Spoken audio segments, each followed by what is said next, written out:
Тоа е обична канцеларија, неговото отворање е нелегитимно. Ова е ставот на локалната власт во Благоевград, каде вчера беше промовиран македонскиот културен клуб Никола Вапцаров. Клубот е нелегитимен затоа што местото на кое се одржа соборот не одговара на законот за просторно планирање, каде не се предвидува културен центар.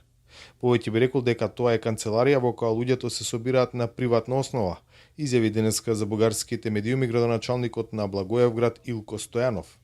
Начинот на отворањето, кој помина во тензична атмосфера поради протест на бугарски граѓани и под силно полициско присуство, не дојдоа владини представници, но присуствуваа лидери на опозицијските ВМРО, ДПМН и Левица, Мицкоски и Апасиев. Ова беше доволен повод за нови меѓупартиски препукувања за начинот на кој се менаџираат прашањата и односите со Бугарија, со која релациите во последниот период дополнително се оптоварени со неколкуте бугарски клубови со проблематични имиња кои се отворија во земјава.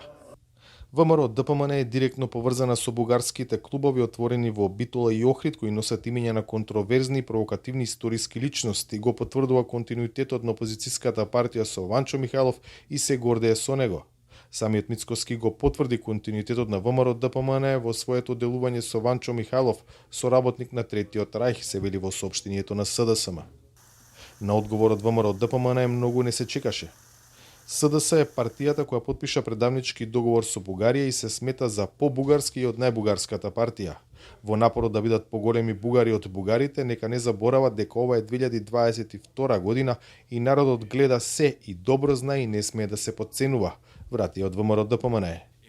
Додека власти и опозицијата, наместо да соработуваат за клучните прашања, продолжуваат практиката на меѓусебни обвинувања, меѓународната заедница повторно апелира на здружување на напорите, особено за исполнување на европската агенда. Одржлив напредок во процесот на пристапување можен само со усвојувањето и имплементацијата на ЕУ реформите, и тоа е државен проект вклучувајќи ја и власта и опозицијата, сите државни институции, граѓанскиот сектор и бизнисот. Едно од главните барања на опозицијата се предвремени избори. Премиерот им одговори: тоа сега не е приоритет. Изборите ќе бидат во редовниот термин во 2024 година. Во овој момент државата е исправена пред огромна економска и енергетска криза. Меѓутоа и пред нас е процесот на скрининг со Европската унија. Брисел, токму заради европската иднина на земјата, повикува на помирување и, како што наведе во европскиот извештај, власта и опозицијата заедно и конструктивно да функционираат во парламентот и да се фокусираат на конкретни чекори во преговарачкиот процес.